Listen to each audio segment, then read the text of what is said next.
It's your girl, the Grown Woman Gamer, and today we're coming at you with another fire commentary. Before I get into it, you know what you need to do. Subscribe to the channel, like this video, hit the notification bell, and of course, comment whether you agree with me or not.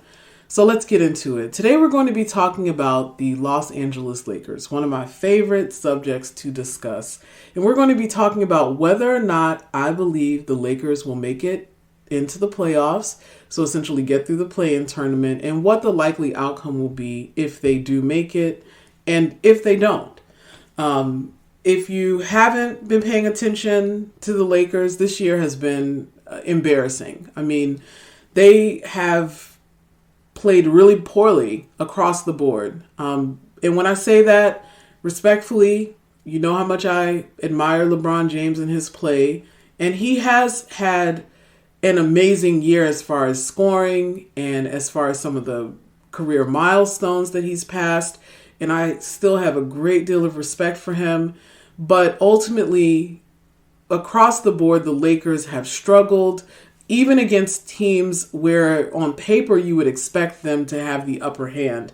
You have teams like the New Orleans Pelicans, whose best players are Brandon Ingram and CJ McCollum, winning in double digits. We've seen the Lakers lose in double digits pretty consistently across the last, I would say, 2 to 3 weeks, during a time when it's really important for them to win, to establish position in the play-in tournament. Because at this point, it's not logical to believe that they're going to take over the 6th spot and not have to play in order to get into the playoffs.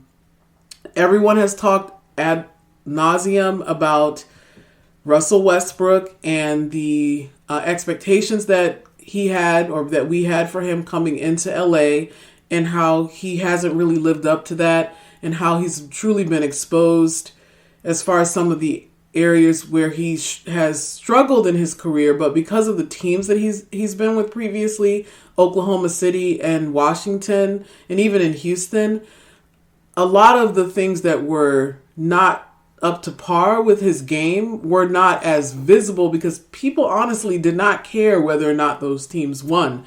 No one, especially after Kevin Durant left, that was like the perfect excuse for a failure, essentially. No one expected Russell Westbrook during the Golden State Warrior era, during the height of the LeBron James era, even after that, to be the guy who's going to lead the types of teams that he was on in OKC, the types of rosters, I should say, that he was on in OKC, to lead them to a championship. We just did not expect that from him. And because we didn't have that expectation, we just celebrated this guy who seemed to be so loyal to a franchise that was essentially going nowhere, and who put up these amazing numbers. You know, he is Mr. Triple-double, and he will go down in history as having more triple-doubles than any player in NBA history. First ballot Hall of Famer, no question about it.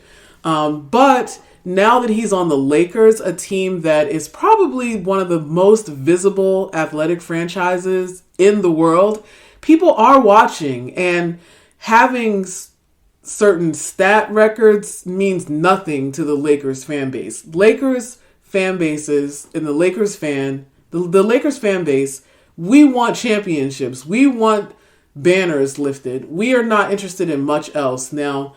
And if you were looking at a team that was giving an A+ effort, and they just could not beat good teams that were better than them, fans might have a little bit more empathy for the situation. We might have a little bit more understanding. We would say, that team is just better than them. You know, they're not supposed to beat that team. But at the end of the day, you have a LeBron James who's still scoring more than 30 points a game.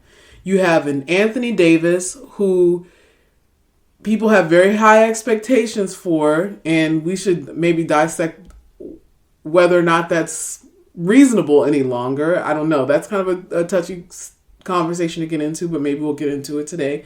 And then we also have a Russell Westbrook, first ballot Hall of Famer, who we expect, if he's giving up triple doubles, like he can, that this team with those three guys and a decent supporting cast would be competitive.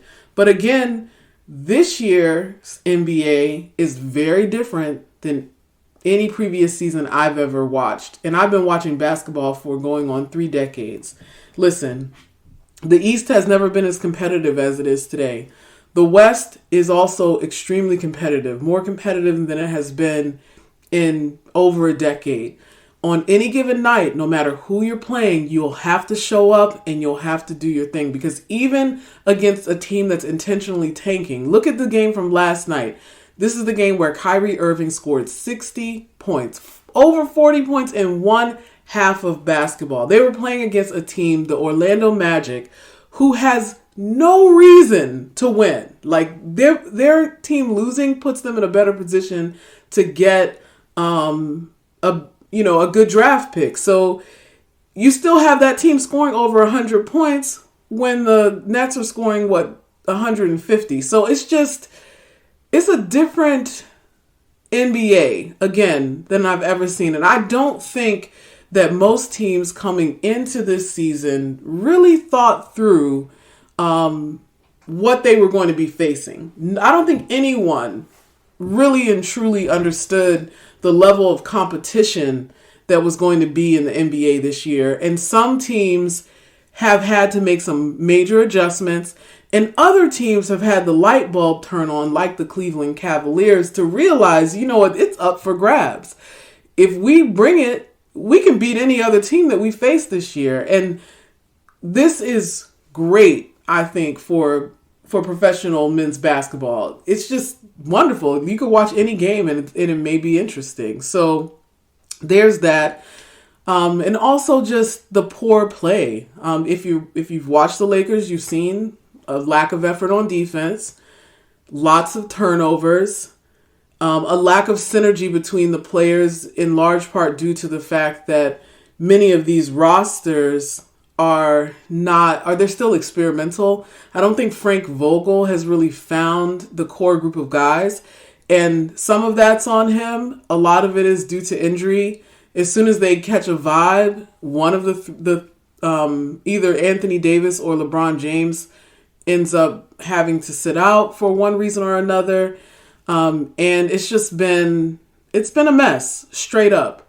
So the question, of course, that I'm going to try to answer today is whether or not I think they'll actually make it into the playoffs. I think that they will. I'm looking at the standings, and I can see that the Lakers are in the 9th spot, and they are 1 game in front of New Orleans. I know that everyone's talking about how difficult their upcoming schedule is, and there's less than 15 games left in the season. There's only 1 game in which they are the favorite to win. That's the one they play against OKC.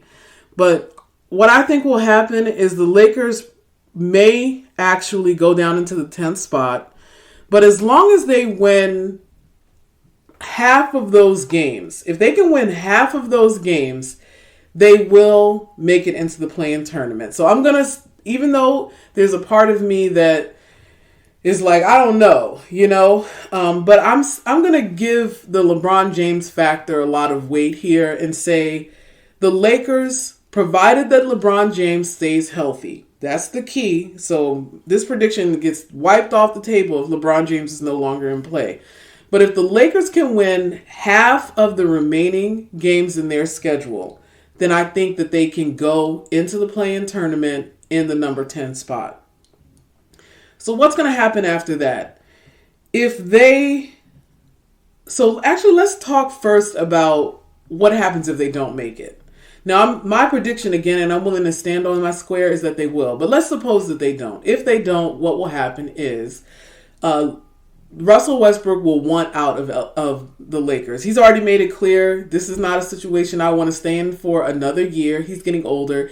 Yes, he's guaranteed $47 million, but I think he and his team of handlers, his team is signaling that he may be willing to take less money to be put in a better situation than the one that he's in now. And his wife made a comment, if he was in Orlando, people would be celebrating him. Yes, that's true. Orlando's the worst team in the league. If your husband, Russell Westbrook, was on a team, again, where people honestly had zero expectations for him, then yes, of course people would be celebrating him, because when they watch him play, the expectation would not be that his team would win a championship. Would people be happy to see Russell Westbrook win a championship? I would, in spite of how much people hate on him. And I've had, I've said things about him before. I've even called him the infamous Russell Westbrook. But Russell Westbrook is for all appearances a very good man. And I would love to see a player like him, who's had such a storied career, win a championship, whether he wins it with the Lakers or some other team. But the truth of the matter is, if he was on Orlando, no one in their right mind would expect him to be the guy that leads that team to a championship. Would they become a playoff contender? Yes, because guess what? Russell Westbrook is good enough to help a team like that become a playoff contender. Now, would they, in this new Eastern Conference, be a playoff contender? I don't know. It is so competitive in the East. We can't guarantee that having Russell Westbrook is somehow going to put that team in a better position than the Nets, the Hawks, the Bucks, the 76ers, the Heat. I'm sorry. Not this year. Last year, maybe. I literally, I think, made a video 2 years ago saying if Russell Westbrook wants to win a championship, he needs to go to the East. I said it 2 years ago. Now we're 2 years too late. Sorry. What do they say? A day later and a dollar short. And I'm not here to beat up on him. I think that's dead. And people are going to keep highlighting it. But at this point, it's like beating a dead horse. We know what the issues are there. We could talk about that more if we wanted to, but it's just, everybody knows what the issues are there. And then, of course, Anthony Davis in his injuries, and the kind of average to mediocre level play that he's had even when he's been playing. But if they don't win, Russell's gone.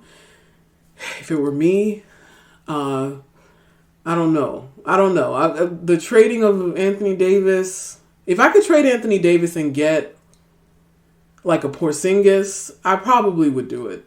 I'm sorry. I'm at the point now watching basketball where I see that the key is balance. To have a balanced team across the board. There's no more one man show.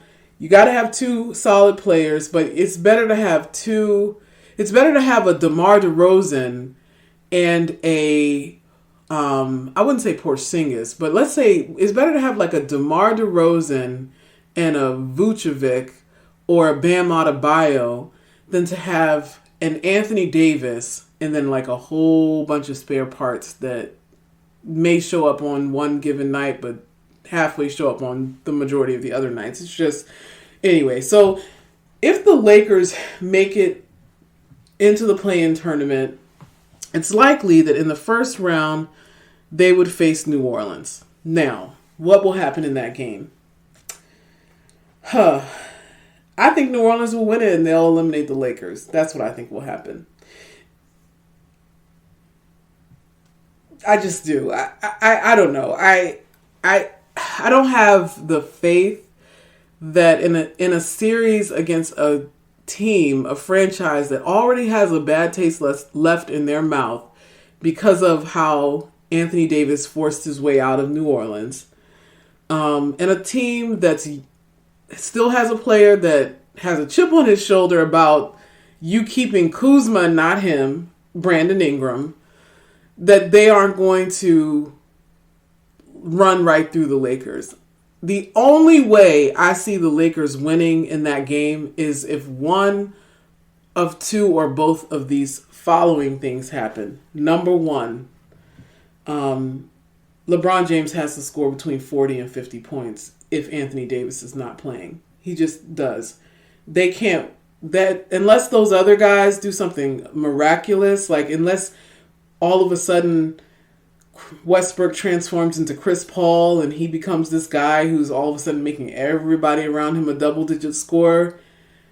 I don't see that happening and them winning without Anthony Davis unless LeBron James again is scoring more than 50 points. Number two, if Anthony Davis is playing. If Anthony Davis is playing, that would be a perfect moment for him to show everybody why he forced his way out of New Orleans. He would have to show up to that game and be extremely dominant on defense because this, again, is a team that is very hungry. And when you watch them play, they're playing with that intensity. But at the end of the day, the Lakers are still, on paper, a better team than New Orleans.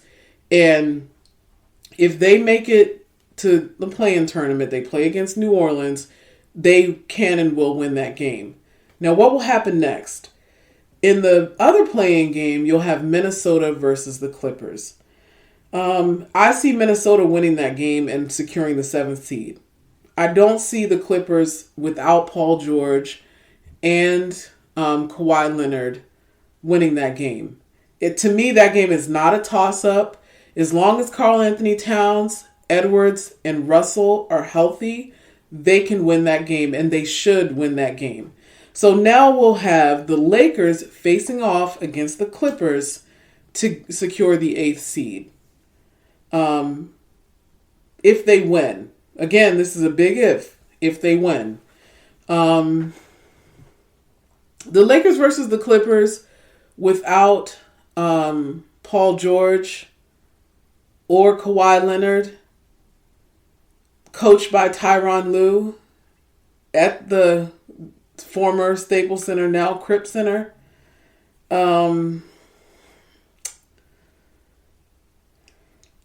This is a hard one.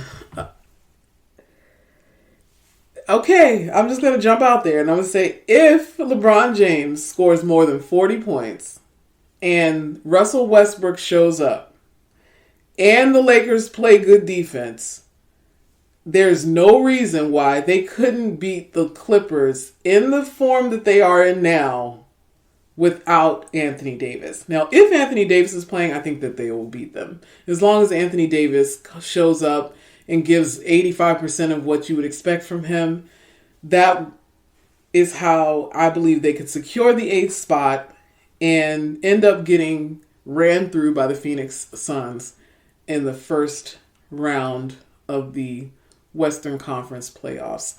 So those are my thoughts. This is a longer video than I expected it to be, but I had fun talking to you guys. Please subscribe to my channel. Your girl's trying to get to 1,000 subscribers. I love you guys. I appreciate you so much. Please stay healthy, stay blessed, and I will be back with more fire commentary very soon. Take care, people.